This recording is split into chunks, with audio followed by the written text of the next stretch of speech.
Bonjour, les images que vous venez de voir sont extraites du magazine Pégase, diffusé une fois par mois sur France 3.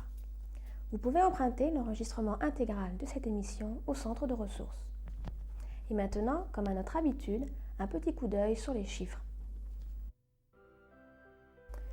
Le trafic de janvier 1995 a progressé par rapport à celui de janvier 1994 dans les proportions que vous pouvez voir sur les graphiques.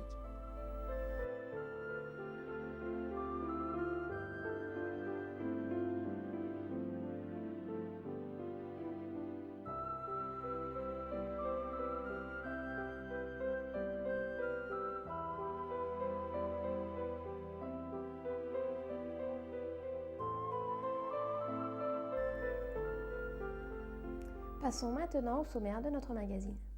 Tout d'abord, l'Assemblée générale de l'APACIB, puis un petit tour du côté du bureau du personnel, suivi d'un reportage sur Azimut 95, et pour finir, le bilan de l'entraînement aérien 1994. Mais tout de suite, direction l'APACIB. L'Assemblée générale de l'APACIB s'est tenue le 24 janvier à l'amphithéâtre. L'assistance, toujours trop réduite, était toutefois plus nombreuse que les années passées. Sylvie Renouf, la trésorière de l'association, a dans son rapport financier présenté un bilan largement positif.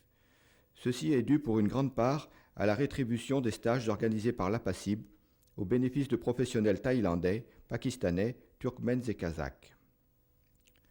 De nouvelles sections apparaissent, comme le ski de fond avec la perspective de participer à une compétition en Laponie en 1996, ou réapparaissent comme le club photo, relancé à l'initiative d'un jeune ICNA, Olivier Chapelle. Les participants ont souhaité redynamiser l'APACIB en la faisant mieux connaître auprès du personnel et en trouvant l'occasion de regrouper le plus de monde possible. Les prochaines semaines devraient apporter des précisions sur ces sujets. Le conseil d'administration a ensuite été modifié et c'est avec plaisir que l'on a vu plusieurs jeunes y entrer. West News vous proposera désormais chaque fois que possible un petit reportage sur un bureau ou service du CRNA Ouest. Chacun de nous connaît bien son secteur d'activité, mais ignore souvent ce que font ses voisins. Alors, pour commencer cette visite, je vous invite à jeter un coup d'œil au bureau du personnel, situé, comme vous le savez, au rez-de-chaussée du bâtiment direction.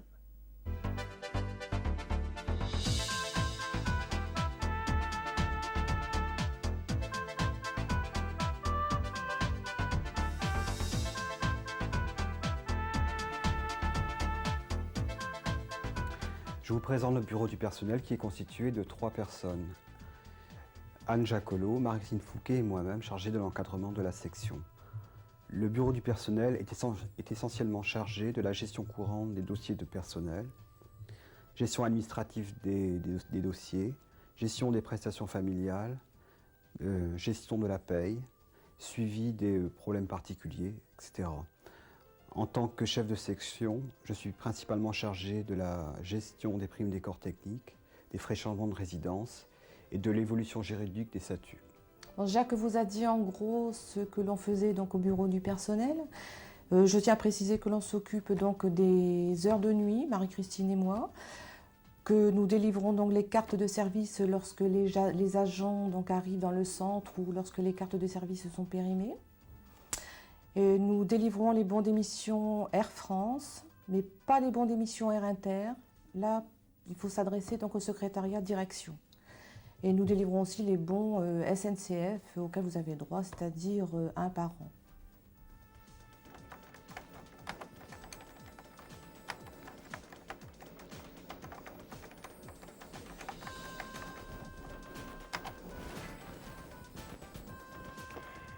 Le bureau du personnel s'occupe aussi d'élaborer des statistiques. Il peut vous procurer des informations relatives aux différents statuts.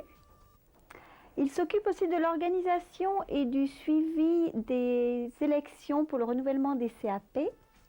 Vous trouverez au bureau du personnel les AVE, les avis de vacances d'emploi, produites par la DRAF et DNA 4.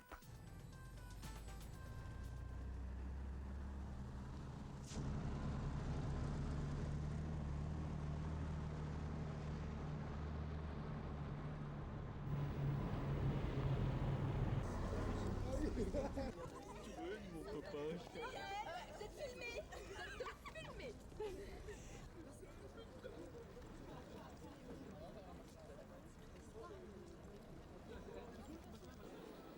Organisée par le Télégramme de Brest, l'opération Azimut 95 s'est déroulée du 2 au 4 février à Lappenfeld.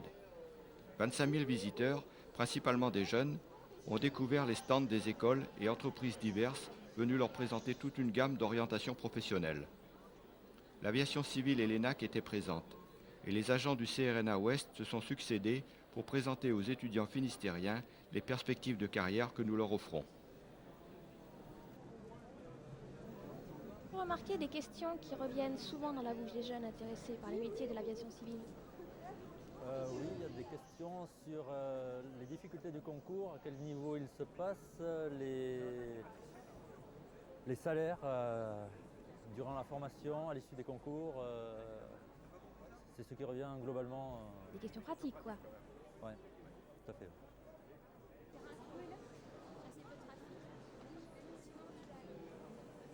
Tu connaissais l'aviation civile avant Oui, de venir voir ce stand?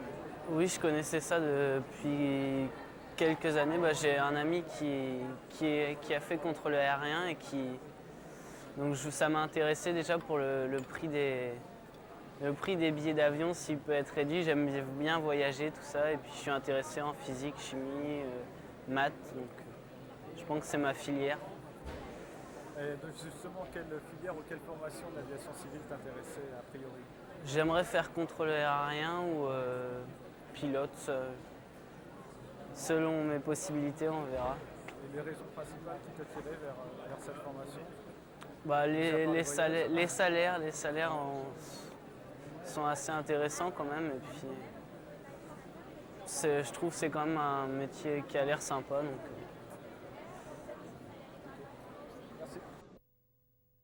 L'entraînement aérien des pilotes autres que ceux des corps techniques de la navigation aérienne s'effectue au sein d'aéroclubs de la région.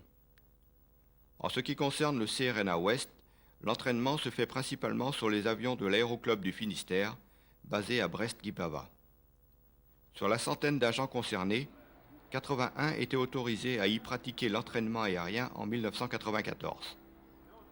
70 pilotes sur ces 81 ont volé cette année-là, effectuant ainsi plus de 650 heures de vol.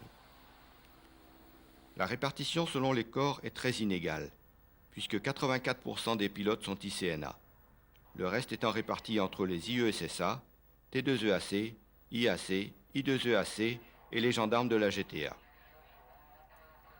La moitié des vols s'est faite sur des DR400, l'autre moitié sur des Piper 28. Il s'agit de petits monomoteurs quadriplaces, économiques et sûrs, qui permettent à nos pilotes de circuler avec famille et amis dans tout l'Ouest, de se rendre aux îles anglo-normandes et même en Grande-Bretagne.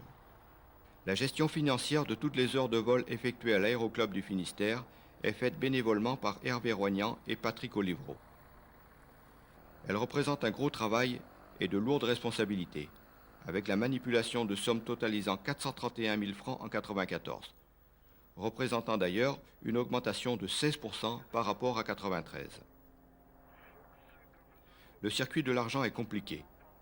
Une extrême rigueur est nécessaire pour que les comptes soient justes et surtout pour que les pilotes soient remboursés dans les meilleurs délais. Grâce à la collaboration de l'aéroclub du Finistère, les pilotes sont ainsi remboursés vers le 15 du mois qui suit le mois d'un vol. L'entraînement aérien devrait continuer à progresser dans les années à venir.